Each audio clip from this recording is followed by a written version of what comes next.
Aquí inicia La Fosa Escéptica, un lugar para ejercitar la mente, con Alfonso Villalpando.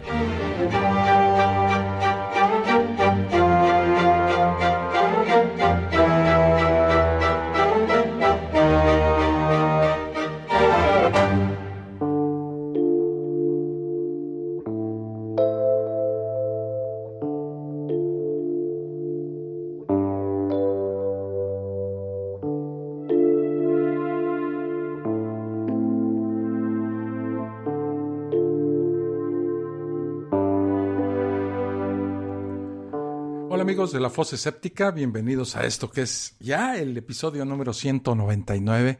Estamos a un domingo, a un programa, a un episodio de alcanzar la mítica cifra de 200 fosas escépticas que a lo largo de 5 años hemos hecho desde México para todo el mundo. Bienvenidos todos los que nos oyen, no solamente aquí en México, sino en España, en Colombia, en Estados Unidos, en Perú, en un montón de lugares donde nos oyen aquí en La Fosa Escéptica. Les agradezco muchísimo a todos los que se han suscrito al canal de YouTube de La Fosa Escéptica. También se los agradezco muchísimo. Ya somos ya vamos a llegar a los 1200 suscripciones y eso la verdad se los agradezco infinitamente. También está el grupo de Facebook y el grupo en Telegram para los que quieran integrarse a esta comunidad atea que hemos hecho aquí alrededor de La Fosa Escéptica. Hoy vamos a hablar de los papas. ¿Qué es la figura del papa realmente? ¿Proviene de la Biblia judeocristiana? ¿Es una figura legal del cristianismo? ¿De dónde proviene? Pues, en esta Fosa Escéptica haremos una recopilación de datos extraídos de diversas fuentes a las que cualquiera puede recurrir y que demuestran que la figura del Papa proviene de religiones anteriores a las que el cristianismo consideró como paganas. No tiene bases bíblicas, esto de los papas.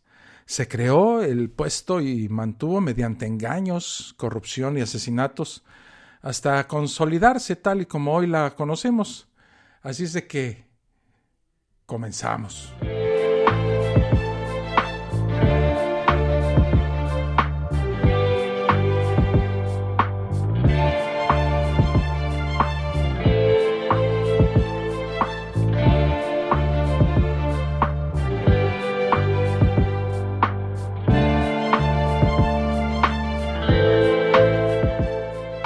Por principio de cuentas, tenemos que la palabra papa, aparte de que no aparece en la Biblia, es incluso completamente antibíblica. Sí, ya que su empleo está terminantemente prohibido por el mismísimo Jesús en el Evangelio de Mateo. Para ser específicos, en Mateo 23, versículos 8 y 9, donde según el Evangelio, anticipando el surgimiento de jerarquías entre sus discípulos, Jesús les previene diciéndoles así: pero vosotros no queráis que os llame rabí. Quiero decir que así hablaba Jesús realmente. Pero vosotros no queráis que os llame rabí, porque uno es vuestro maestro, el Cristo, y todos vosotros sois hermanos. Y no llaméis Padre vuestro a nadie en la tierra, porque uno es vuestro Padre, el que está en los cielos. ¿Okéis? El sentido de las palabras de Jesús en el versículo 9, cuando dice no llaméis Padre vuestro a nadie en la tierra, pues se refiere obviamente a no llamarle a alguien Padre en el sentido espiritual. Pues el versículo 8, que es el anterior, se está refiriendo precisamente a la prevención de jerarquías de índole espiritual entre los cristianos. La Iglesia malinterpretó deliberadamente los versículos y añadió otros para su propio beneficio. Según refiere Mateo, existía una fuerte disputa acerca de la personalidad real de Jesús cuando éste se dirigió a sus apóstoles diciendo: ¿y vosotros, quién decís que sos?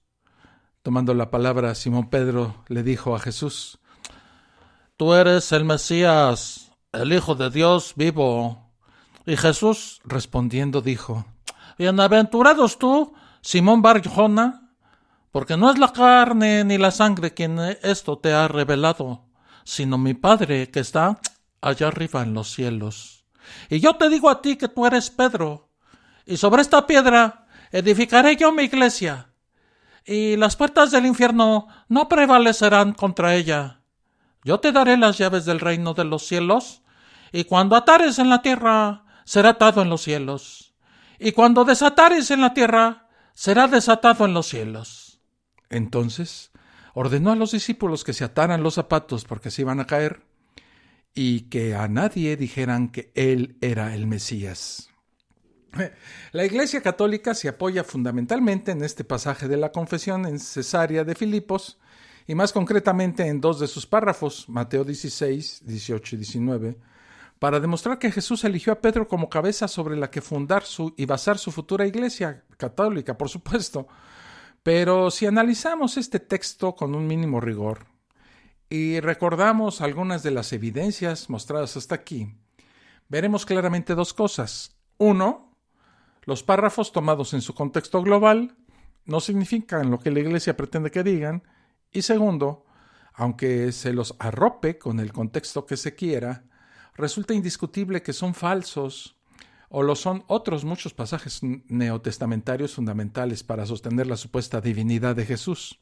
De hecho, resulta imposible no estar de acuerdo con los obispos de Oriente que ya en el siglo IV afirmaron que este texto había sido intercalado muy tardíamente por los partidarios del obispo de Roma, enfrentado por el control de la Iglesia con otros obispos de regiones cristianas también muy poderosas e influyentes.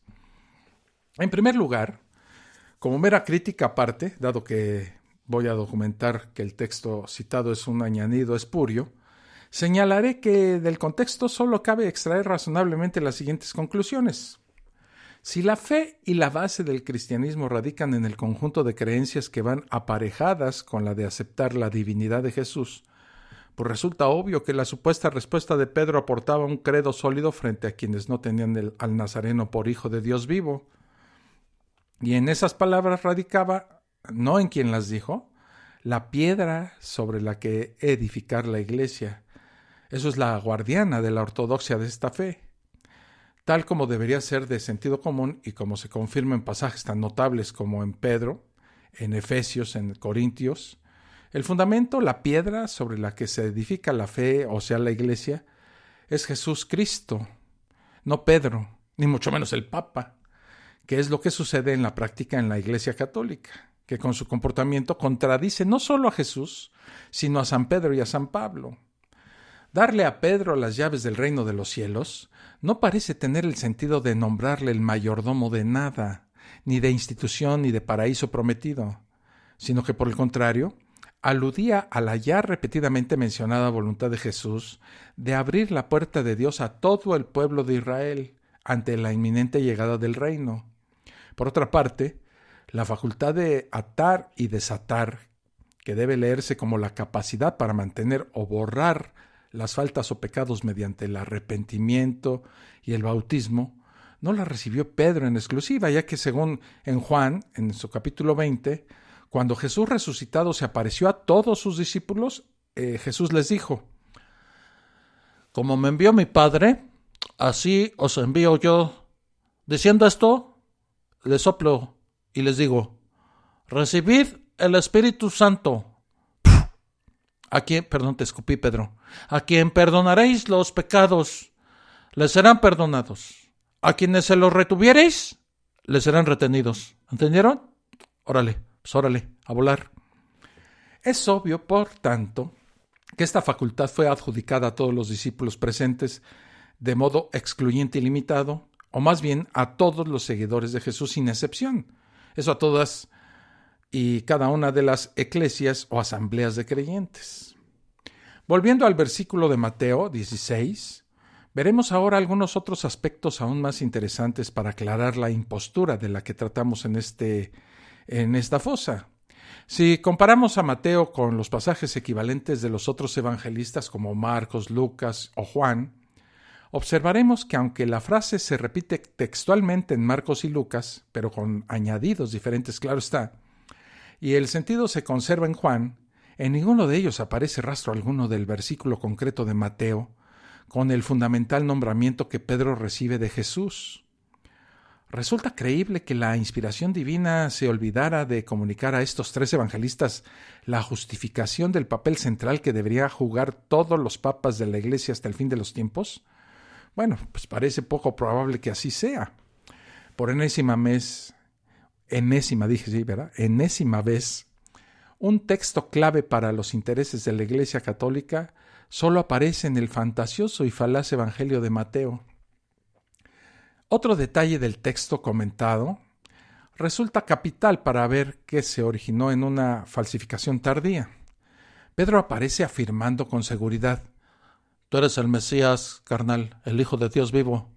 Y Jesús se lo ratificó ante todos los discípulos, pero sin embargo tanto Pedro como el resto de sus compañeros, tal como ya mencionamos, no solo pensaban que Jesús era un simple profeta, sino que no se creyeron en absoluto la noticia de la resurrección de Jesús, a tal punto que el resucitado, tras 2 apariciones infructuosas, tuvo que reprenderles, o sea, regañarles, su incredulidad y dureza de corazón, como dicen en Marcos. En el propio texto de Mateo, a continuación de la tajante afirmación de Pedro, el mismo apóstol puso en duda el destino de Jesús y éste tuvo que amonestarle. ¿Ven? Para justificar tanto despropósito, solo cabe suponer que Pedro y sus colegas pues eran unos desmemoriados de récord Guinness. Mira, pues olvidarse que Jesús era el Hijo de Dios, ¿no? O que los relatos incompatibles entre sí de Mateo, Marcos, Lucas y Juan son meras invenciones, ya sean todos ellos o alguno en concreto. Si fuera cierto el Pedro de Mateo, no puede serlo el de los otros 3 evangelistas, con lo que se contagia de falsidad todo el relato de la resurrección de Jesús. Pero sí es verosímil el de estos y no el de Mateo. La Iglesia Católica se queda sin coartada para sus papas. Relatos falsos al margen. Parece bastante claro que el versículo de Mateo, así como otros textos fundamentales de los evangelios, fue añadido en una época cercana al Concilio de Nicea en el año 325, donde, como ya hemos hablado en muchísimas fosas escépticas, pues se seleccionaron los 4 evangelios canónicos. Y la razón es obvia.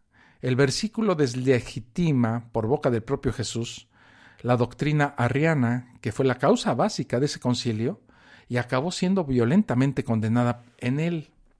Por otra parte, si Jesús hubiera designado a Pedro para ocupar una jerarquía superior al resto, habrían quedado múltiples rastros de ello. Pero no solo no ha sido así, sino que las evidencias históricas y neotestamentarias indican todo lo contrario. La primitiva iglesia de Jerusalén, en la que Pedro fue uno de los personajes más destacados, no estuvo jamás bajo la dirección de sino de Santiago, Jacobo, hermano de Jesús. Pues era claro, ¿no? Pedro tampoco apareció con mayor dignidad que sus compañeros en los listados de apóstoles que figuran en los evangelios, tal como cabría esperar dada su presunta autoridad, que ya debería de haber estado pública y perfectamente asentada cuando se redactaron los textos neotestamentarios. Y en cualquier caso, cuando Pablo citó a quienes eran considerados columnas de la iglesia, habló de Santiago, de Pedro y Juan, por ese orden, y no tuvo el menor reparo en acusar a Pedro de hipócrita y reprenderlo públicamente por falsear el evangelio. Además, Pedro tampoco se arrojó o se puso la máxima autoridad en su primera epístola, ni en la segunda, aun siendo esta pseudoepigráfica, cosa absurda si de verdad hubiera sido el primer papa. Resulta evidente, pues, que ni los apóstoles, ni Pablo, ni el propio Pedro afirmaron de este último lo que la Iglesia Católica tiene la osadía de imponer. Además de basarse en la confesión en Cesarea de Filipos, la Iglesia apoya su defensa del papado en el pasaje de Juan, conocido como la triple confesión de Pedro, donde Jesús, aparecido a sus discípulos junto al mar de Tiberíades tras su resurrección, protagoniza la siguiente escena. Viajemos entonces hasta el mar de Tiberíades. Cuando hubieron comido, dijo Jesús a Simón Pedro: Simón, ven. Hijo de Juan, ven. ¿Me amas más que estos? Y él le contestó: Sí, Señor, tú sabes que te amo. Y le dijo: Pues entonces apacienta mis corderos.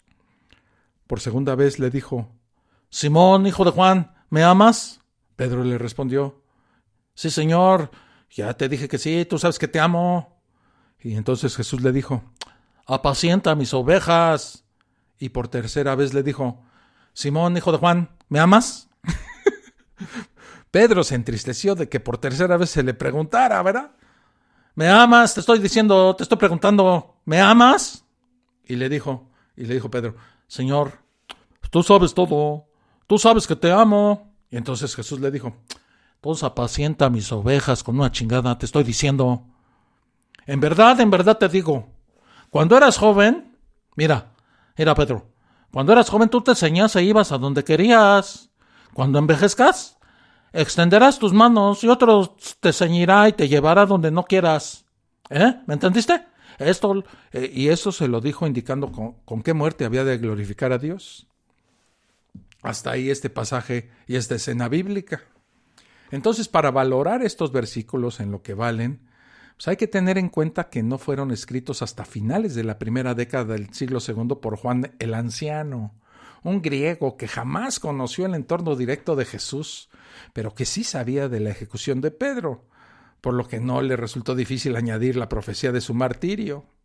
Por otra parte, incomprensiblemente, de haber sido cierto este episodio, no se mencionó nada parecido en los textos de Marcos o Lucas, ni tampoco en el de Mateo, cuando no solo suponía la designación de Pedro como cabeza máxima para extender el mensaje de Jesús, sino que mucho más importante aún, representaba la rehabilitación total del apóstol Pedro, envilecido a ojos del mundo tras haber negado cobardemente y por 3 veces el ser discípulo de Jesús. Un hecho que sí se refiere, o sí está en los 4 evangelios, sin excepción. Si cuando Jesús le pidió a Pedro, apacienta mis ovejas, le estaba confiriendo el magisterio de la doctrina cristiana, es decir, estaba instaurando el papel de papa, tal como sostiene contra toda evidencia la Iglesia Católica, no tiene el menor sentido que el mismo Jesús afirmara lo siguiente: os he dicho estas cosas mientras permanezco aquí entre vosotros, pero el abogado, el Espíritu Santo, que el Padre enviará en mi nombre, ese os lo enseñará todo, y os traerá a la memoria todo lo que yo os he dicho. Y en Juan dice lo siguiente, Jesús, muchas cosas tengo aún que deciros, mas no podéis llevarlas ahora. Pero cuando viniere aquel, el Espíritu de verdad, os guiará hacia la verdad completa, porque no hablará de sí mismo, sino que hablará lo que oyere y os comunicará las cosas venideras. Él me glorificará, sí, porque tomará de lo mío y os lo dará a conocer. Todo cuanto tiene el Padre es mío, Por esto os he dicho que tomará de lo mío y os lo hará conocer. ¿Me entienden? ¿O no he sido claro? Pedro, déjate de comer las uñas y ponme atención, chinga. En el peculiar Evangelio de Juan, que presenta una cristología muy diferente a la de los otros evangelios, Jesús dejó bien asentado que el magisterio doctrinal venía exclusivamente del Espíritu Santo. ¿Cómo iba a pasarlo a Pedro unos pocos versículos después sin contradecir ni dañar gravemente la fe y la imagen que el propio Nazareno tenía de sí mismo y de Dios? Como mínimo podía haber dicho que el magisterio futuro emanaría de Pedro, inspirado no por el Espíritu Santo, pero ni fue así, ni nadie lo entendió de esa manera durante los primeros siglos del cristianismo. Voy a hacer una pausa y regreso con más de estas locuras de los papas después de esta pequeñísima pausa. Estás escuchando La Fosa Escéptica, un lugar para ejercitar la mente.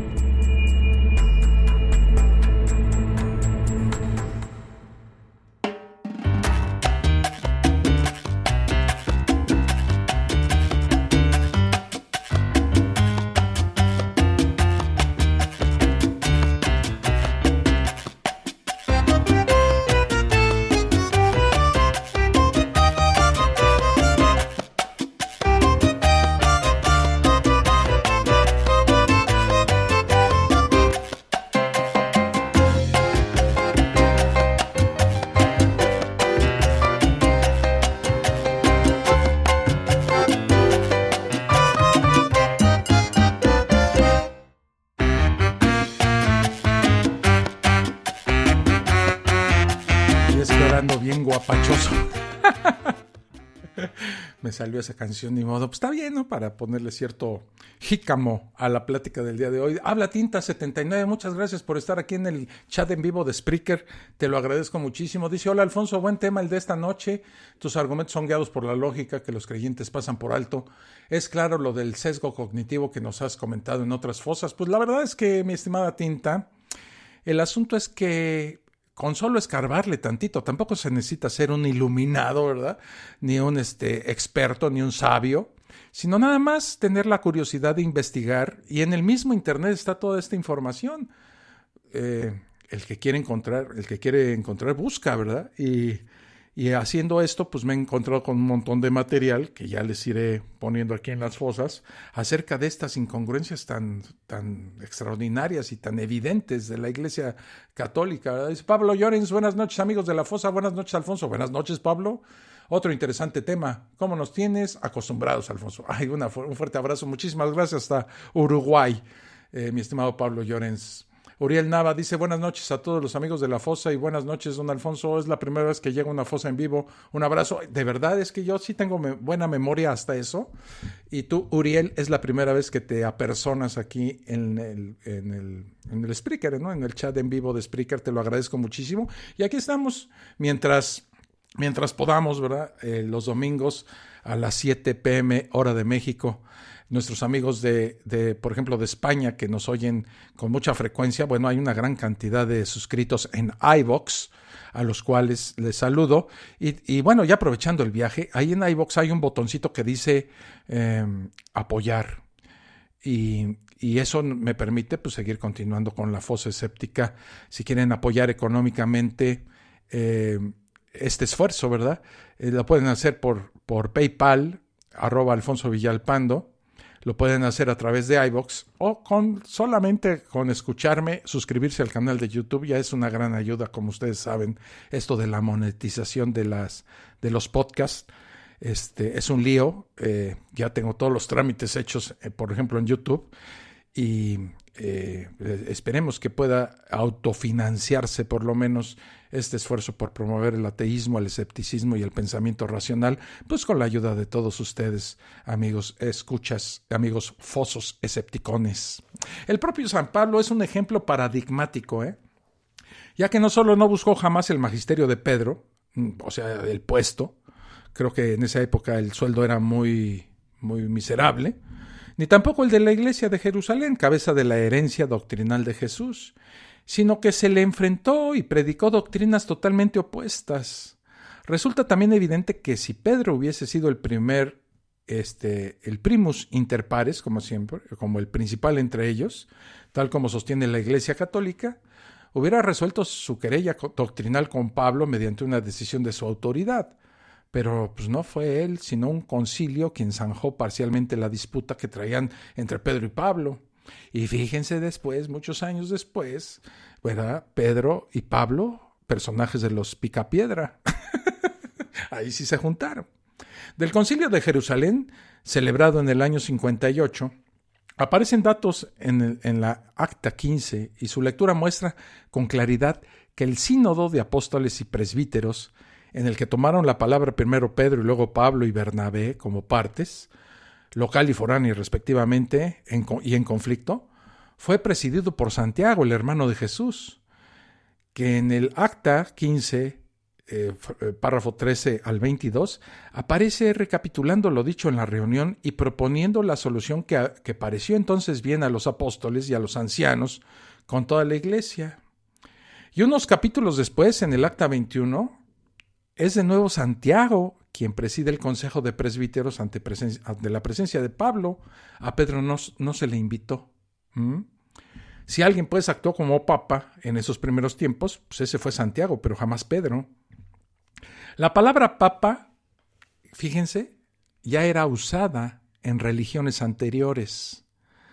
La palabra latina papa, que significa gran padre, tiene un trasfondo pagano religioso, como era de esperarse, ¿verdad? En la Roma pagana de la antigüedad existían una gran variedad de cultos pertenecientes a diversos dioses. Sin embargo, había un culto que destacaba en importancia con respecto a los demás. Este era el de la diosa Cíbele, la madre de los dioses. Su culto era antiquísimo, pues se le ha rastreado incluso hasta el periodo neolítico, o sea, la edad de piedra, con una civilización matriarcal asentada en la región de Catalhuyuk, cerca de la antigua ciudad de Iconio. Cybele vino a Roma desde Frigia, que es Asia, y los romanos la llamaban Magna Mater, la Gran Madre. La Gran Madre, por otro lado, tenía también un consorte, ¿verdad? Como en toda mitología, cuyo nombre era Papas, que en el griego significa Gran Padre. Este era el nombre antiguo en Asia del consorte de Cybele, pero los romanos después lo nombraron Atis, ¿verdad? Aquí salta a la vista, no obstante, una conexión muy evidente que resulta necesaria mencionar. Es decir, Cybele era la gran madre de los antiguos romanos, así como hoy en día es la Virgen María, ¿verdad? Es la madre de todos los católicos romanos. Y Papas, el consorte o amante de Cybele, viene a ser ahora el Papa romano. Porque ¿acaso no son los papas romanos los que promueven la idolatría de María? ¿Y acaso no son ellos también los que la han deidificado a través de sus dogmas como la Inmaculada Concepción y la ascensión de su cuerpo sin sufrir corrupción? Pontífice, o sea, Pontifex Maximus, título extraído también de otras religiones. El término Pontifex significa literalmente constructor de puentes, pons y facere. Maximus significa literalmente el máximo. Esto podría significar constructor de puentes entre los dioses y los hombres. Aunque tal vez fuera extendido en sentido literal, pues el cargo de constructor de puentes era muy importante en Roma, donde los mayores puentes se encontraban sobre el Tíber, el río, que era el río sagrado, ¿verdad? Y al mismo tiempo una deidad. Solamente las mayores autoridades con funciones sacras eran autorizadas a molestarlo con añadidos mecánicos. Otra, al río, por supuesto, ¿verdad? Otra versión era que el puente suponía romper el orden natural, ordo rerum, pues se cruzaba un río a pie enjuto en vez de mojarse, para los que hacía falta un sacerdote que aplacase la ira de los dioses. Además, el término también se podía entender en su sentido simbólico. Los pontífices eran los que establecían un puente entre los dioses y los humanos. También ha sido señalado que en la antigua India se utilizaban conceptos similares en la misma época, idealizando la cuestión de ríos y puentes. Fue propuesto que la expresión es una corrupción de una palabra etrusca para sacerdote con sonoridad similar, aunque etimológicamente no relacionada, pero esta teoría cuenta con apoyo de muy pocas personas, ¿verdad? O expertos. El colegio de pontífices, el Collegium Pontificum, era el más importante cargo de sacerdocio de la Roma antigua. La fundación de este colegio sagrado es atribuida al segundo rey de Roma, Numa Pompilio, con el objetivo de servir como ente consejero del rey en todo lo concerniente a la religión. El colegio era dirigido por el Pontifex Maximus y todos los pontífices ejercían su cargo de por vida. Antes de la fundación de la institución, todas las funciones administrativas y religiosas, así como el poder, eran ejercidos por el rey. La muerte de Pedro en Roma no se sostiene por ningún lado. Aunque no se tiene ningún dato fiable al respecto, la tradición católica afirma que Pedro y Pablo, oponentes hasta el fin en defensa de sus respectivas visiones doctrinales, judeocristiana, la de Pedro, y gentil, la de Pablo, encontraron juntos la muerte en Roma durante las ejecuciones masivas de cristianos que ordenó Nerón tras el gran incendio de la capital en el año 64. Pero si queremos ser rigurosos con la historia, hay que poner en duda hasta la posibilidad de que Pedro hubiese estado nunca en Roma. Solo en la primera epístola de Clemente a los Corintios, escrita a finales del siglo I, y en un texto de Ignacio de Antioquía, se menciona de pasada y sin precisión que se creía que Pedro había muerto en Roma. Más tarde, hacia el año 170, Dionisio de Corinto atestiguó que Pedro estuvo en Roma, pero tanto lo tardío del texto como la lejanía entre Corintio y la capital, como el hecho de que Dionisio aseguró que la iglesia de Roma y la del Corintio fueran fundadas conjuntamente por Pedro y Pablo, un aspecto que desmienten rotundamente los propios textos paulinos, pues le quitan cualquier credibilidad a esa fuente, ¿verdad? En los Hechos de los Apóstoles no se dice absolutamente nada del supuesto viaje y muerte de Pedro en la capital del imperio. Para ahondar un poquito más en esto, cuando Pablo escribió su epístola a los romanos, mandó saludos personales a 27 personas. Esto lo pueden leer en Romanos 16, versículos 1 al 24. Pero ninguna de ellas era Pedro.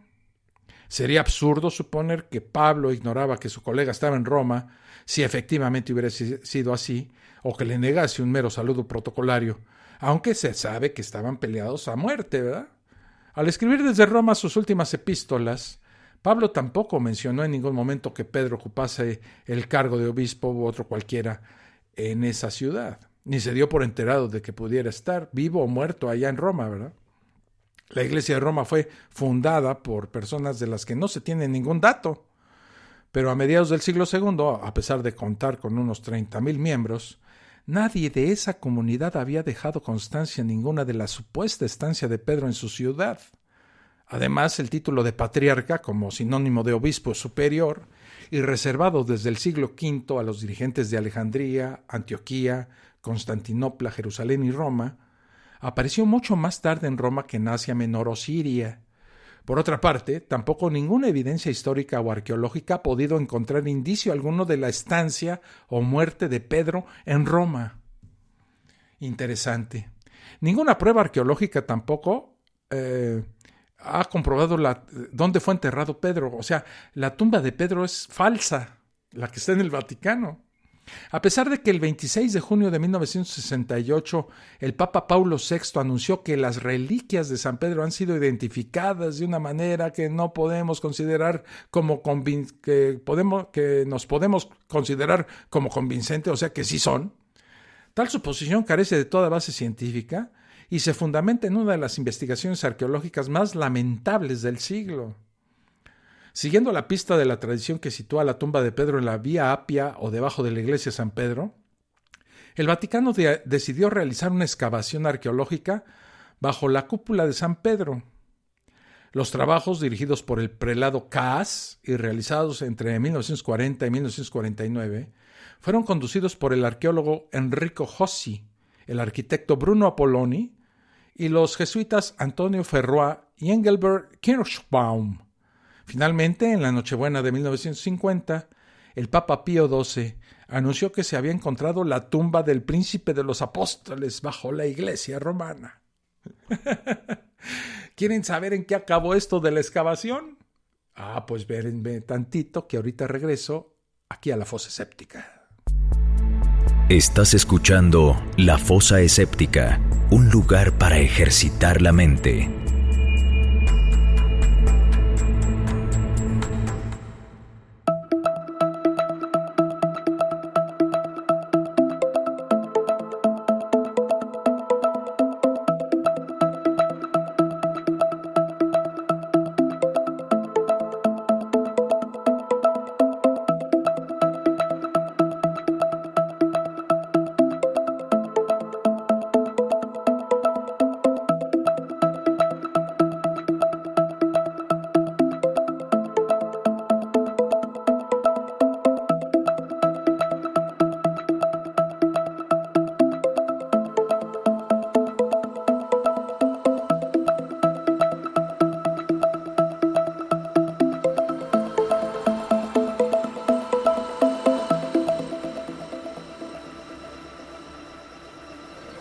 Ya llegamos aquí, ya traen su casco, su pico, su lucecita en el casco, sus botas de goma, porque vamos a hacer una excavación a las profundidades de la iglesia, de la catedral, de la Basílica de San Pedro en Roma, para ver qué diablos encontraron en esas profundidades estos supuestos investigadores. Bueno, pues la excavación había dado con una veintena de mausoleos y 2 criptas relacionadas con el santuario pagano de la diosa Cibeles, que estuvo localizado junto a ese lugar.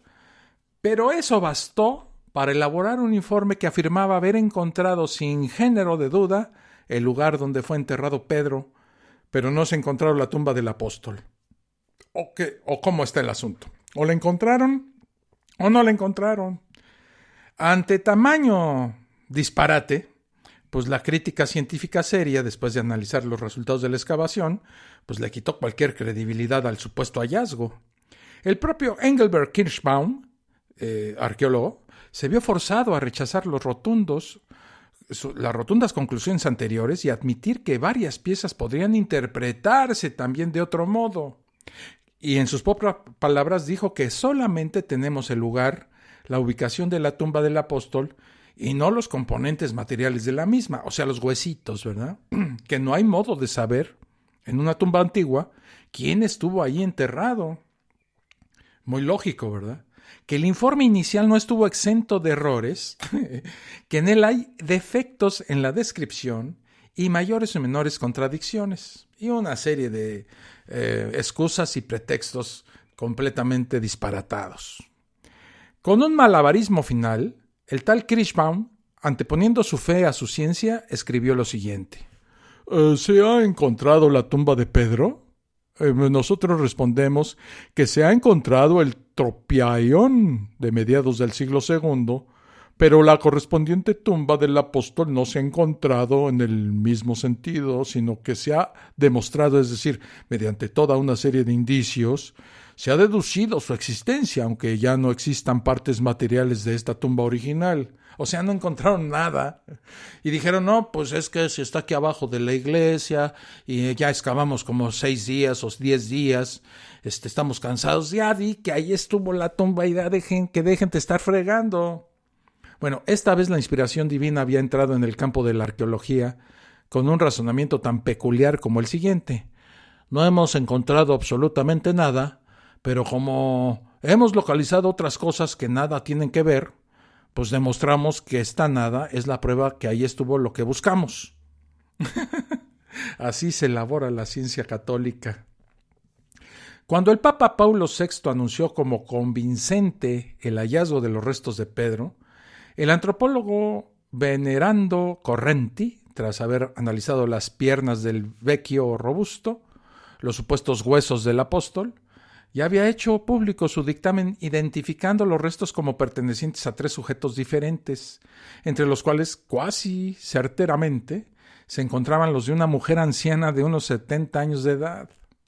Pero los católicos, que están obligados a creer al Papa aunque sea parte de la verdad objetiva, siguen peregrinando a Roma para rendir homenaje a San Pedro ante una tumba en la que jamás estuvo. Es como, no sé si, bueno, los que viven aquí en México lo pueden saber, que en la columna del Ángel de la Independencia, que es muy famosa, que es un emblema de la Ciudad de México y también del país, ¿por qué no?, están supuestamente enterrados los héroes nacionales. Bueno, pues hace mucho se hizo un estudio de ADN a esos huesos y se encontró que pues no había tal, ¿verdad? No eran los huesos de las personas que se supone que había, que estaban ahí enterrados, sino que eran huesos de perros, caballos. Y entonces la gente que ha ido ahí a rendir homenaje a los héroes nacionales, pues está medio decepcionada porque le estuvieron haciendo honores y llevando al ejército a que cantaran el himno y todo ese rollo, a pues, huesos que no son ni siquiera de humanos, ¿verdad? Pues una cosa parecida pasó acá en Roma, pero acá ni siquiera tienen los huesos. Tienen una parte, hay una tumba que dijeron, no, pues como no encontramos nada, pues esta es, ¿verdad?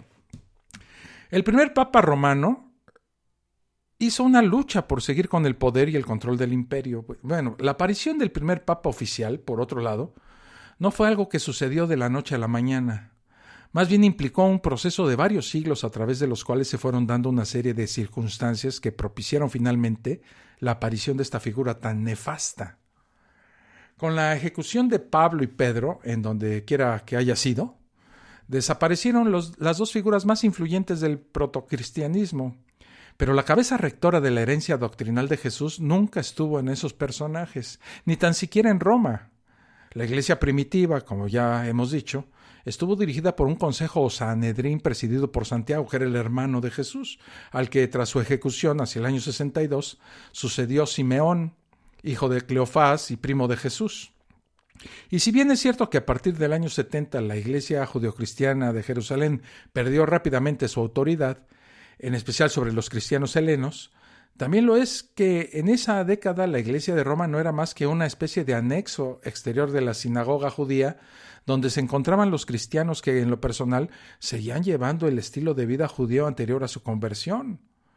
Con la brutal persecución de los cristianos por Nerón y la derrota de los judíos en su guerra contra Roma, las comunidades judeocristianas se atomizaron y diseminaron, creando diferentes ortodoxias enfrentadas entre sí y volviendo absolutamente imposible cualquier línea sucesoria, aunque de haberla, esta tendría que haber sido dentro del judaísmo, puesto que esa era la línea doctrinal de Jesús, de sus 12 apóstoles, incluido Pedro, y de las primitivas iglesias de Jerusalén y de Roma.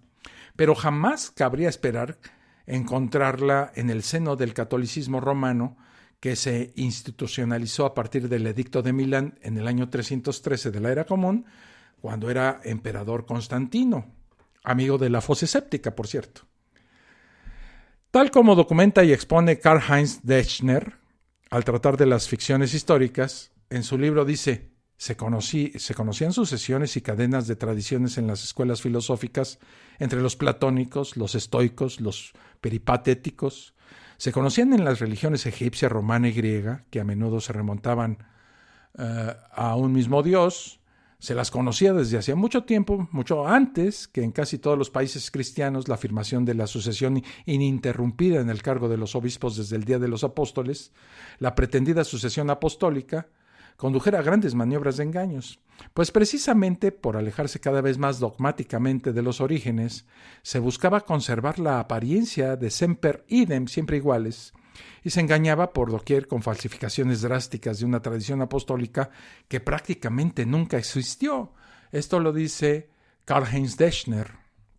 La doctrina de la sucesión apostólica en aquellas antiguas sedes episcopales fracasaba simplemente porque en muchas regiones, siempre que es posible determinarlo, al comienzo de la cristiandad no había ningún cristiano ortodoxo. En gran parte del Viejo Mundo, en el centro y el este de Asia Menor, en Edesa, Alejandría, Egipto, Siria, en el judeocristianismo fiel a las leyes mosaicas, los primeros grupos cristianos no son ortodoxos, sino heterodoxos. Claro que ahí no constituían una situación sectaria, no eran una minoría hereje, sino el cristianismo ortodoxo preexistente. Sin embargo, por la ficción de la transmisión apostólica, para poder legitimar en todos sitios el obispado mediante una sucesión ininterrumpida, se acudió a la falsificación, sobre todo en las sedes episcopales más famosas de la Iglesia antigua. Casi todo es simple arbitrariedad. Se han inventado a posteriori y se ha construido con evidentes manipulaciones. Y naturalmente, pues la mayoría de los herejes se sirvieron de otras falsificaciones como los artemonitas, los arrianos, los gnósticos como Basílides, Valentino o el Ptolomeo Valentiniano. Los gnósticos incluso se remitieron a la transmisión antes que la futura Iglesia Católica, que creó sus primeros conceptos de la tradición para combatir a las más antiguas de las herejías, asumiendo precisamente el procedimiento justificativo gnóstico. Por lo que respecta a Roma, la falsificación de la serie de obispos de la ciudad, hasta el año 235 todos los nombres son inciertos y para los primeros decenios producto de la pura arbitrariedad, pues se hizo en relación con la aparición del papado, lo mismo que con la falsificación de Símaco. Y puesto que con el recuento o el recuerdo de Pedro y con la falsa lista de obispos basada en él, Roma obtuvo unas ventajas colosales. Bizancio se opuso a la falsificación romana, pero bastante tarde, ya en el siglo IX. La lista oficial de los primeros obispos de Roma, eso es, papas, que proclama la Iglesia Católica, podríamos mencionar que la Iglesia Católica dice que Pedro fue el primero, luego Lino, luego Cleto o Anacleto, luego Clemente I, Evaristo, Alejandro I, Sixto I, Telésforo, Higinio, Pío, Aniceto, Sotero, Eleuterio y Liberio. El listado procede de un supuesto catálogo que se llama Catálogos Liberianus, aparecido en el año 354, encontrado por historiadores católicos y que hace remontar sus primeros datos a los días del Papa Eleuterio. Pero no hay base alguna para apoyar su autenticidad y la práctica totalidad de los personajes citados pues son de dudosa existencia real, dándose la más que sospechosa coincidencia de que todos ellos aparecen como ajenos al mundo judío, y la crítica histórica no acepta los escasos datos biográficos que se les atribuyen en el Liber Pontificalis, el libro oficial de los papas. En cualquier caso, pues resulta imposible mantener la ficción eclesiástica de la sucesión apostólica tal como hace la Iglesia, si además de lo recientemente mencionado, tenemos en cuenta el relato neotestamentario en el que se explica cómo, al emprender la sustitución del ahorcado Judas por Matías, se puso como condición para quien optara a ser admitido dentro del círculo apostólico la de ser un varón que hubiese acompañado a los 11 apóstoles todo el tiempo en que vivió entre nosotros el Señor Jesús, a partir del bautismo de Juan hasta el día en que fue arrebatado en alto de entre nosotros, uno que sea testigo con nosotros de su resurrección.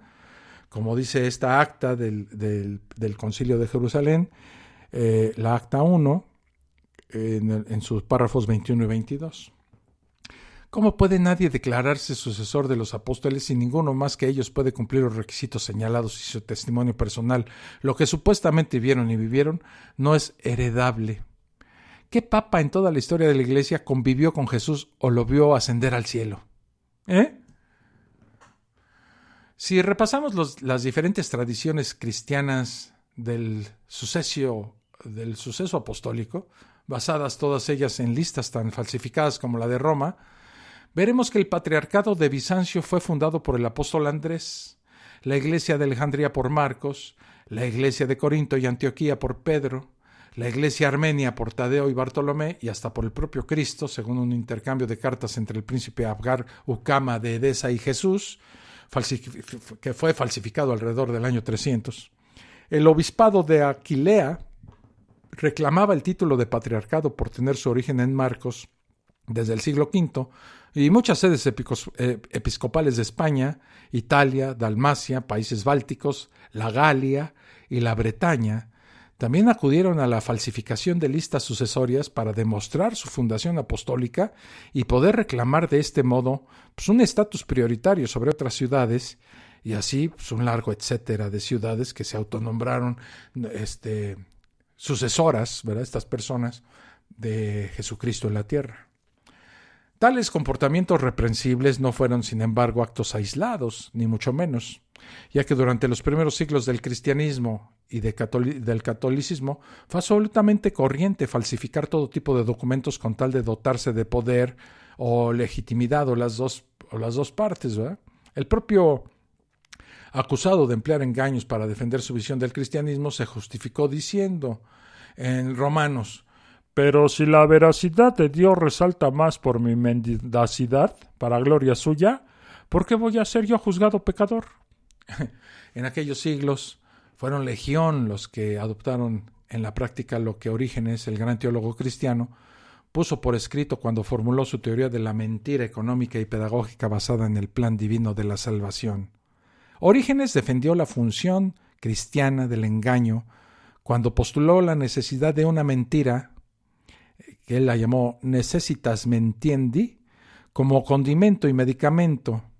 Uno de los documentos falsificados que más rentabilidad ha aportado a la Iglesia Católica es el famoso decreto conocido como la donación de Constantino, Constitutum Constantini o Privilegium Santae Romane Ecclesiae, fechado el 30 de marzo del año 315 de la Era Común.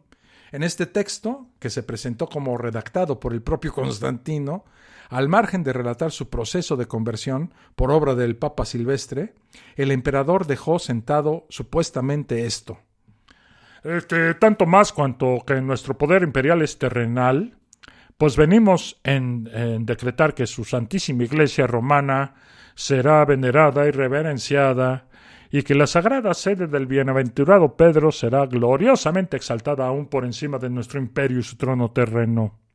Dicha sede, háganme caso porque esto es importante, dicha sede regirá las 4 principales de Antioquía, Alejandría, Constantinopla y Jerusalén, del mismo modo que a todas las iglesias de Dios de todo el mundo. Finalmente, hacemos saber, hermanos y hermanas, que transferimos a Silvestre, Papa Universal, nuestro palacio que se lo estamos donando, ¿verdad? Así como todas las provincias, palacios y distritos de la ciudad de Roma e Italia, como asimismo de las regiones de Occidente. Se rayó el chavo, se rayó, y ya no tienes que preocuparte, mi estimado Silvestre, ¿eh? A ver si te cambias el nombre, porque pues, tienes nombre de gato de caricatura. Pero ya te di el palacio y unas cuantas tierritas para que te diviertas. Bueno, dejémoslos allá. El hecho de que la iglesia en Roma estuviera ubicada en la capital del imperio le confió inmensas ventajas con respecto a otras iglesias también importantes, como ciertamente lo eran Antioquía y Alejandría. Estas ventajas consistían, por ejemplo, en que la iglesia en Roma podía intervenir ante las autoridades imperiales en favor de las otras iglesias o representándolas por causa de tener contactos con el gobierno. También por su posición estratégica, ¿verdad? Empezó a prosperar económicamente y a adquirir prestigio eclesiástico. Como consecuencia, la posición del obispo de la iglesia en Roma se consolidó y éste empezó a asumir la autoridad que le confería el ser la cabeza de la iglesia romana.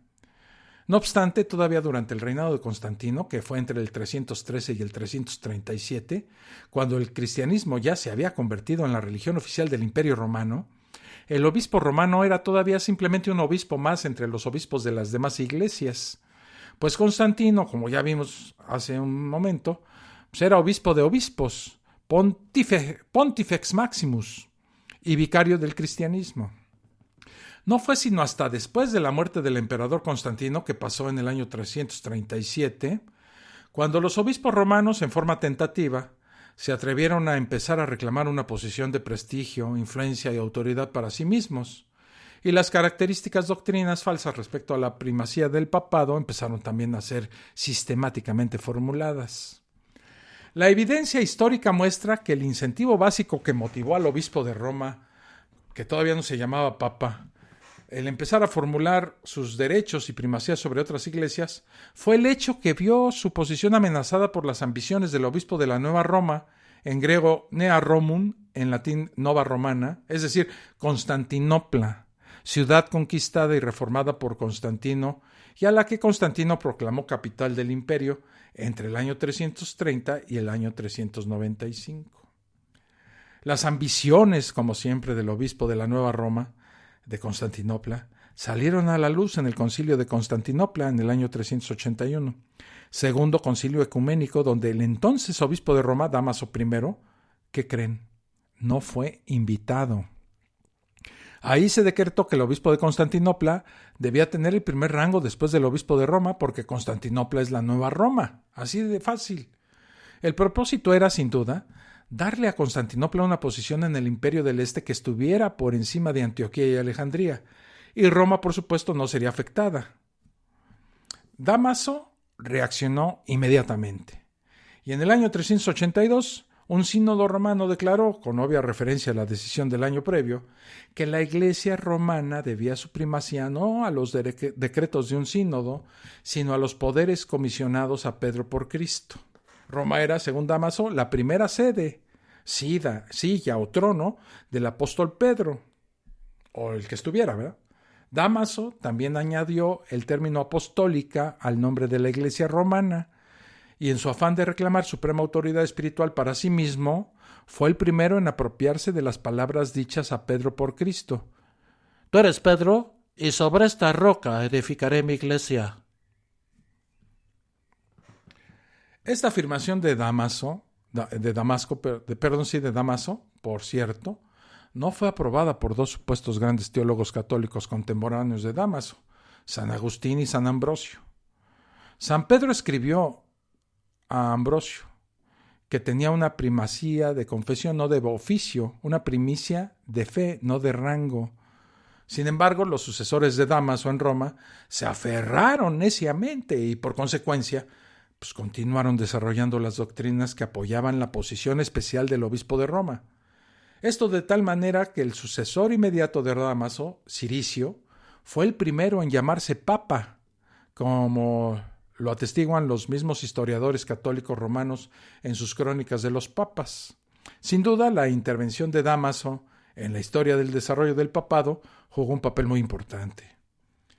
Pero no solamente por lo expuesto anteriormente, sino también porque él fue el primer obispo romano en recibir el nombramiento de Pontifex Maximus, sumo sacerdote de los misterios paganos. En el año 382, el emperador Graciano ordenó que el altar de Victoria, diosa que personificaba el triunfo de la mitología romana, esta diosa fue plagiada de la diosa Nike griega. Bueno, el emperador Graciano decidió que esa estatua y el altar fuera destruido. Hasta ese entonces los senadores habían tomado el juramento de lealtad al imperio sobre ese altar. Dicho altar fue construido por Augusto para conmemorar la victoria sobre Accio. Y antes de empezar sus sesiones, cada uno de ellos quemaba un grano de incienso sobre el altar.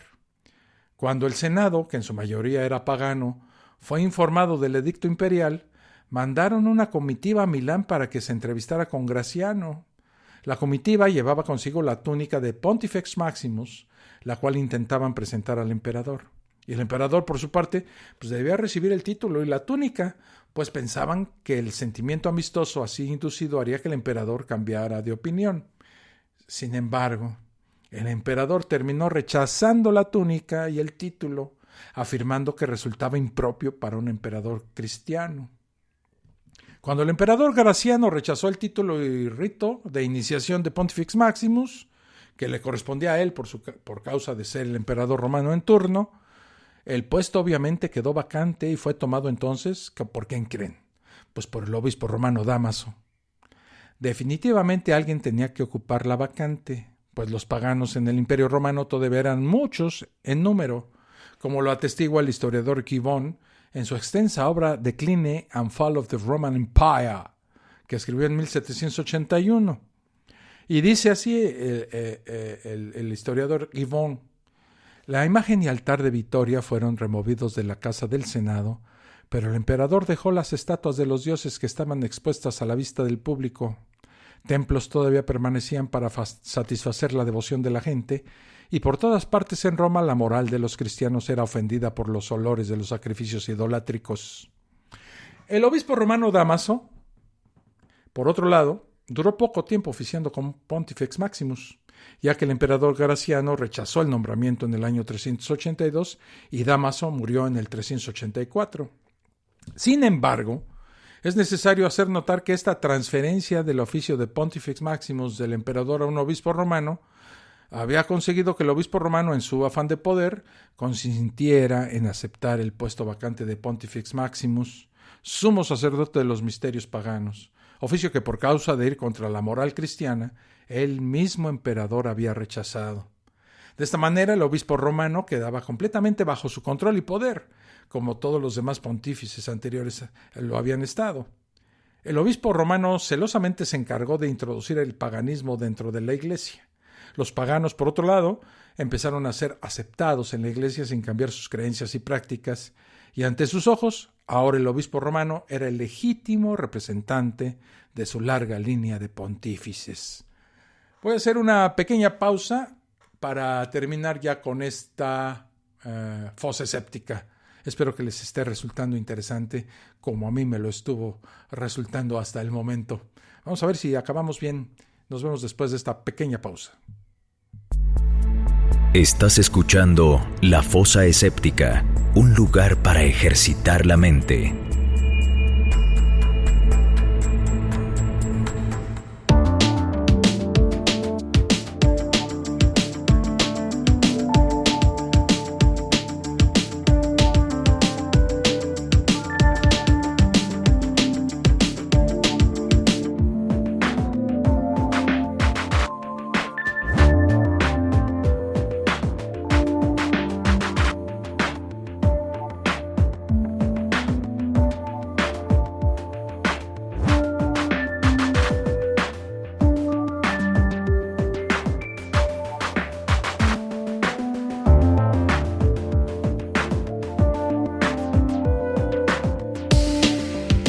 Regreso ya aquí a la fosa escéptica.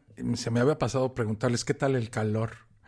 Aquí donde yo vivo, de verdad estamos empapados en sudor. Mi oficina, aunque es la más fresca de la casa, la habitación que uso como oficina desde que compré esta casa, pues la verdad es que es un lugar muy fresco, porque no le pega mucho el sol, pero está de verdad caliente el ambiente. Dice Juan José Serna, buenas noches Alfonso y a toda la fosa escéptica, saludos desde Bogotá. Pues Bogotá ahorita debe estar haciendo mucho calor, o cómo está el asunto ahí por allá, Juan José. Espero que no le estén sufriendo, porque en Cúcuta se están derritiendo. Bueno, sigamos con esto de los papas. Ahora bien, por lo que respecta al carácter moral de Dámaso, el testimonio histórico nos habla de un hombre sumamente corrupto. Pues habiendo sido inicialmente diácono y para conseguir posteriormente el obispado de Roma, tuvo que disputárselo a otro diácono rival de nombre Ursino. Ambos, Dámaso y Ursino, habían conseguido cada uno por su parte obispos que los consagraran. Uno de estos obispos pertenecía a la ciudad de Tibur y el otro pertenecía al puerto de Ostia. Dámaso, que era español, llegó a acumular bastante dinero, el cual obtenía hábilmente extrayéndolo de damas ricas, fíjense. Con el dinero así obtenido, contrató una banda de empleados de circo, entre los que se encontraban luchadores, corredores de caballos y otros hombres violentos, con los que atacó a los seguidores de Ursino. La batalla empezó en la calle, después los seguidores de Ursino se encerraron en la recién construida Basílica de Santa María de la Mayor, conocida como Nuestra Señora de la Nieve. La gente de Dámaso trepó al techo, hizo un agujero y empezó a bombardear a los ocupantes con tejas y piedras. Otros, mientras tanto, estaban atacando la puerta principal. Cuando ésta cayó, se desarrolló una sangrienta lucha que se prolongó por 3 días. Al final, 137 cadáveres fueron removidos. Todos pertenecían a seguidores de Ursino. Dámaso, una vez habiendo obtenido la victoria sobre su rival, fue confirmado como obispo de Roma en el año 366. Para que vean cómo se las gastaban y se las seguirán gastando. Ursino, por su parte, no se había dado aún por vencido y consiguió que Dámaso, ya como obispo de Roma, compareciera ante la corte imperial. Se le acusaba de instigación al homicidio y de financiar y organizar una guerra civil entre los cristianos de Roma. Dámaso se las arregló para que los testigos de la parte contraria fueran torturados y finalmente fue absuelto.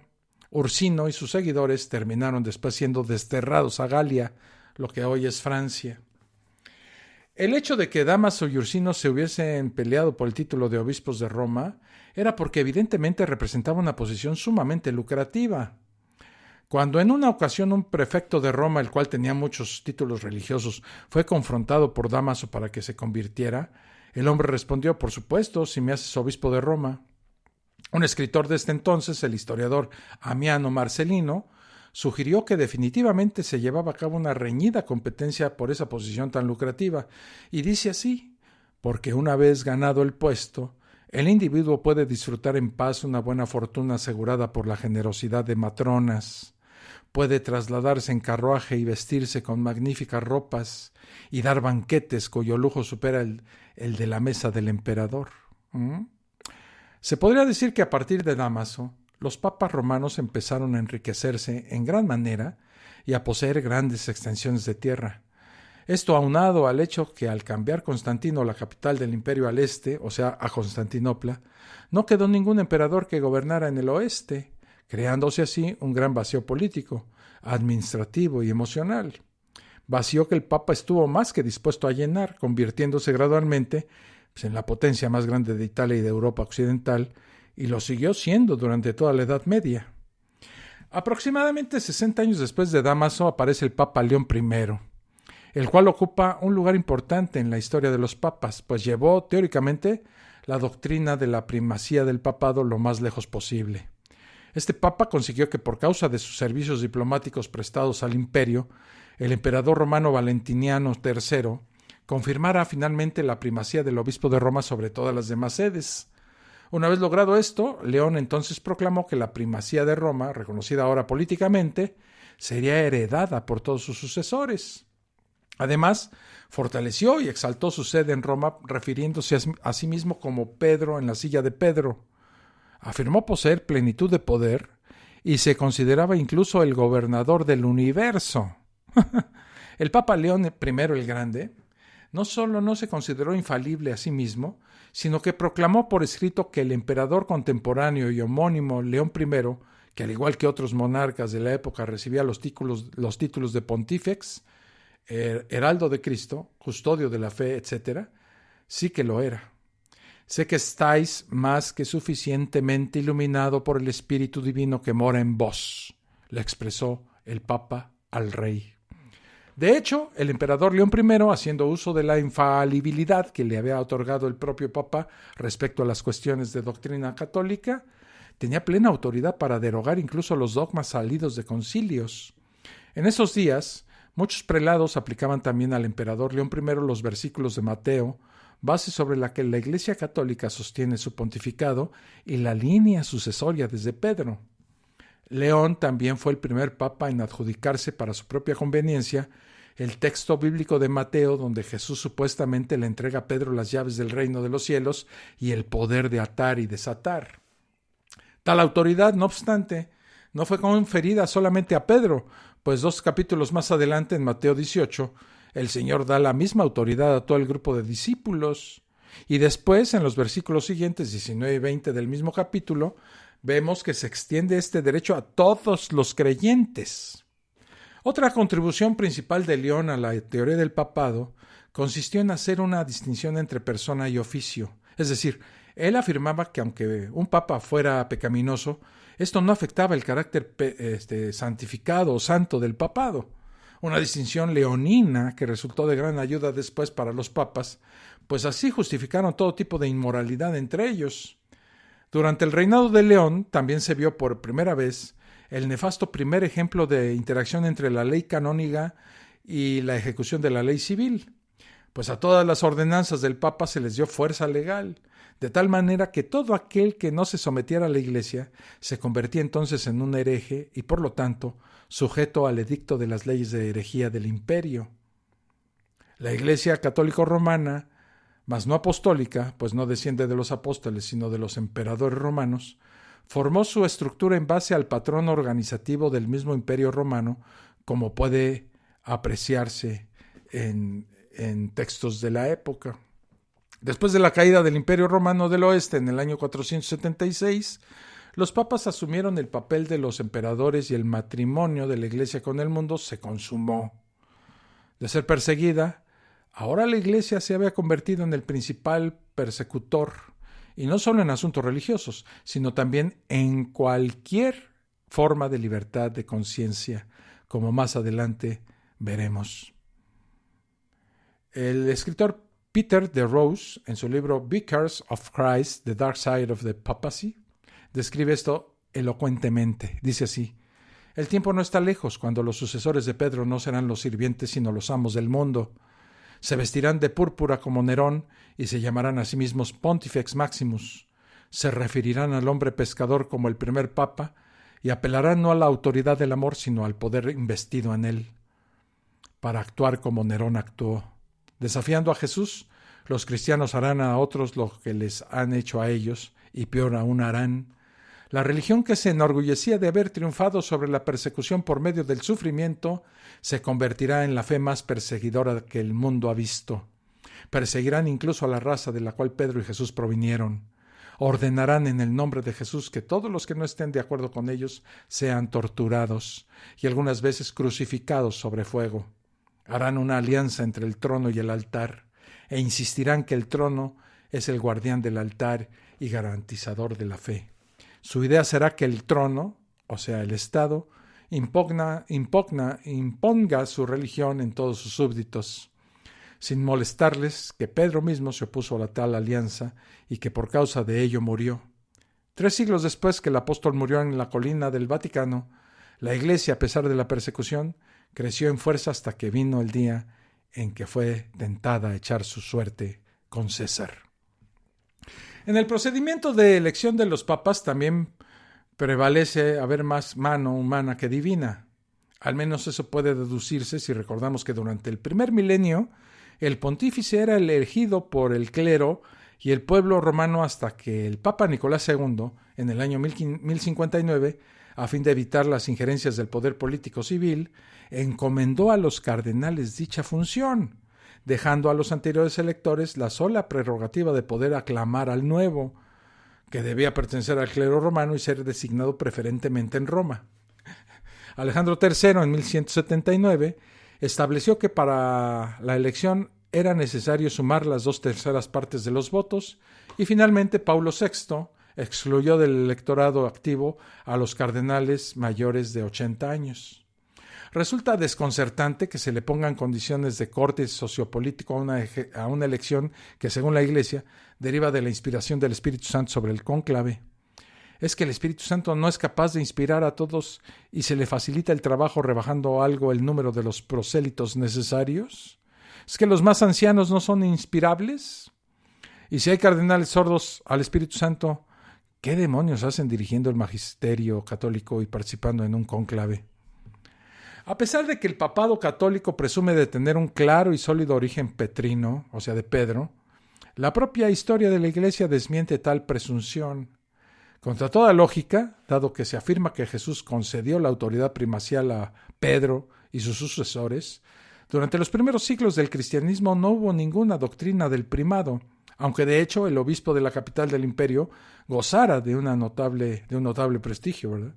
Fue a partir de la influencia del derecho romano y del estatuto del emperador y de una serie de situaciones sociopolíticas peculiares, como el enfrentamiento entre Roma y Bizancio, que llevó a una situación bicéfala, o la alianza con los francos, sellada por la coronación de Carlomagno el día de Navidad del año 800, que acabó por consolidarse dentro de la Iglesia Católica el concepto de plenitudo potestatis, que hacía emanar todo el poder del Papa y reservó para su exclusiva denominación títulos como Summus Pontificex y Vicarius Christi, que en su origen eran propios de los cargos episcopales. El primero en remitirse a Mateo 16, desde luego, es el político Esteban I, con su concepción jerárquico-monárquica de la Iglesia, más que episcopal y colegiala, es en cierta medida el primer papa, aun cuando no dispongamos de ninguna información suya a ese respecto. Sin embargo, el influyente Firmiliano, obispo de Cesarea de Capadocia, reaccionó de inmediato. Según un libro, el Lexikon für Theologie und Kirche, que está en alemán, no sé si así se pronuncia, el alemán no lo domino, no reconoce ninguna primacía de derecho del obispo de Roma. Firmiliano más bien censura a aquel que se vanagloria de su posición y cree tener a su cargo la sucesión de Pedro. Acto seguido, habla de la insensatez tan fuerte y notoria de Esteban y en un apóstrofe inmediato le llama schismaticus, que se separa a sí mismo de la Iglesia. Le echa en cara su audacia e insolencia, su ceguera, su estupidez. Irritado le compara con Judas y afirma que da mala fama a los santos apóstoles Pedro y Pablo. Grandes personajes de la Iglesia como Orígenes, todos son Pedro y piedras y sobre todos ellos está construida la Iglesia de Cristo, o el propio San Agustín, que dice con su famosa sentencia Sumus Christiani non Petriani, somos cristianos no petrianos, se han mostrado abiertamente en contra de la figura del primado romano. Y en todos los concilios de los primeros siglos del obispo de Roma, no era más que otro de los asistentes sin mayor facultad que la de poder emitir un voto de igual valor al de sus colegas de otros episcopados. Además, no eran ni los obispos ni ningún supuesto papa quienes tenían la facultad de convocar los concilios, ya que esta era una potestad del emperador. Tal como escribió a mediados del siglo V el historiador de la Iglesia Sócrates, no confundir con el griego, ¿verdad? Desde que los emperadores comenzaron a ser cristianos, dice Sócrates, las cuestiones de la Iglesia dependen de ellos y los principales concilios se han celebrado y se celebran a su arbitrio. Bueno, debemos pensar que el poder de Pedro se había tomado unos siglos de vacaciones antes de aparecer en público, y si fue así, ¿cómo pudo recuperarse luego la línea sucesoria? Si además repasamos los listados de papas, en especial los 46 pontífices que van entre Juan VIII y Nicolás II, resulta francamente difícil creer que pudo mantenerse inalterada la supuesta línea sucesoria de Pedro durante un tiempo en que los papas no llegaban a gobernar más de 4 años como promedio, siendo frecuentes los pontificados que duraron escasos días o meses, usurpando el trono de Pedro tanto a ancianos agotados como a jovencitos veinteañeros o adolescentes, que eran rápidamente depuestos y encarcelados o asesinados por el clero rival, por príncipes o por maridos a quienes habían bendecido con frondosos cuernos. A ello debo añadir que entre los alrededor de 300 sucesores de la silla de Pedro que cuenta la Iglesia Católica, está documentado que al menos 37 de ellos, entre los años 217 y 1449, fueron antipapas o impostores, a ojos de la propia Iglesia, claro está. ¿Puede alguien explicar de qué manera, milagrosa o no, se ha podido mantener impoluta, a pesar de tan agitadas condiciones, la tan cacareada sucesión inalterada desde Pedro hasta el Papa actual? Con el cautiverio de Aviñón y el cisma de Occidente, que asentó 3 papas simultáneos y vio el auge de la doctrina conciliarista, que defendía que el órgano supremo de la Iglesia era el concilio ecuménico y no el papa, el papado perdió mucho prestigio y se debilitó hasta el punto de que tuvo que buscar el apoyo de los reyes, concediéndoles a cambio privilegios en materia de nombramientos episcopales y beneficios en los concordatos de los príncipes. Superada ya la crisis en el siglo XV, el papa comenzó a actuar como un soberano más, haciendo valer su influencia y territorios para intervenir en el campo diplomático y político, participar en guerras, etc. Los papas de esa época transformaron Roma en un gran centro cultural y político, tan repleto de belleza y riqueza como de inequidad y corrupción. Un siglo después, en el siglo XVI, el Papa Paulo III, en el Concilio de Trento, al decretar su propia preeminiscencia sobre los obispos y el concilio, puso en marcha un proceso de descentralización del poder dentro de la Iglesia, paralelo al que habían emprendido las grandes monarquías europeas, que ha llegado hasta el día de hoy, a pesar de grandes oposiciones internas como las corrientes galicana y febroniana de los siglos XVII y XVIII, que negaron al Papa su competencia para decidir en materia de fe y moral, exigieron el reconocimiento de que la autoridad máxima de la Iglesia era la de los obispos reunidos en concilio y reivindicaron el pleno poder jurisdiccional de los obispos dentro de sus respectivas diócesis. El riesgo de la merma de autoridad papal a que esas corrientes eclesiológicas iban conduciendo obligó al Concilio Vaticano I, que se celebró entre 1869 y 1870, a proclamar solemnemente la infalibilidad del Papa y su primado de jurisdicción. Ante la cuestión de la primacía papal, que ya había sido un elemento central en las controversias que llevaron primero a la escisión entre las iglesias de Oriente y Occidente y después a la ruptura entre católicos y protestantes, la Iglesia Católica no podía ni puede mostrarse débil. El precio que ha tenido que pagar por su tosudería ya le había costado demasiado caro, con la pérdida de muchos territorios de influencia y grandes masas de creyentes, como para volverse atrás y arriesgarse a perder además el férreo control interior que aún ahora, en estos días, la mantiene unida. Esta ha sido la fosa escéptica del día de hoy, donde analizamos un poquito de dónde viene esto de elegir a un papa y por qué se llama papa y por qué es el jefe de la Iglesia, y todo vemos menos el toque o inspiración divina, ¿verdad? Una serie de corrupción, asesinatos, luchas por el poder han hecho que este centro religioso se convierta también en un gran centro de poder político y económico. Dice Juan José Serna, mucho frío en Bogotá, Alfonso, hemos tenido semanas de mucha lluvia y mucho viento. Ay, gracias por lo que dices del el tema de hoy. Hola, mi estimado Ricardo de la Peña, presente en la fosa, saludos a todos. Muchísimas gracias, mi estimado primate. ¿Cómo está Cancún? Espero que haya mucho trabajo y que también pues, te diviertas bastante, porque pues, de eso se trata todo esto de vivir, ¿verdad? Bueno, pues ya me voy. Gracias por haber estado aquí en esta fosa, 1:18. Siempre quiero hacerlas de 1 hora y por más que no puedo. Bueno, de todos modos creo que estuvo interesante el tema de hoy. Nos vemos el próximo domingo. El miércoles vamos a hablar en la fosa escéptica del diluvio universal. Y para el viernes tengo preparado también en YouTube otro tema muy divertido, creo yo, que no puedo adelantar todavía. El miércoles entonces en el canal de YouTube, al que les recuerdo que se suscriban, vamos a hablar del diluvio universal. Y bueno, pues nos vemos aquí, como siempre, desde hace 5 años, en la Fosa Escéptica Dominical. Sígansela pasando bien. Yo ya me voy.